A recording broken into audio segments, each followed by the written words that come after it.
सबसे हासे बोलो पतियावे के पड़ी दिल सबके संगे तोहारा लगावे के पड़ी दिल सबके संगे तोहारा लगावे।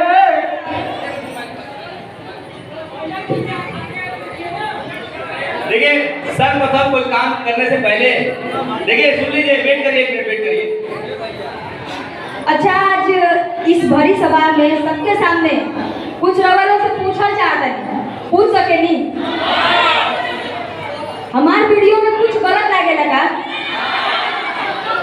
कोनो अश्लीलता, कोनो गलत वर्ड,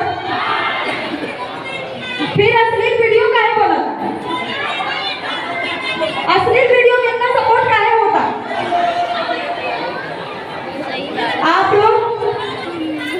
आप लोग सिर्फ एक बार खड़े हो जाइए ना, इतनी सारी सोशल मीडिया है आज हमारे सामने।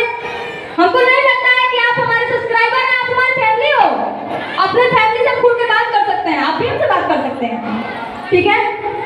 हम ये कहना चाहते हैं, अगर इतने सारे लोग मिल के यूट्यूब चैनल को बंद नहीं करवा सकते हैं क्या? जिसकी वजह से कुछ अच्छे सब्सक्राइबर जो है, जैसे कि मान लीजिए ये सिस्टर आई है, इनका वीडियो नहीं चलता होगा क्योंकि साड़ी उघाड़ के वीडियो नहीं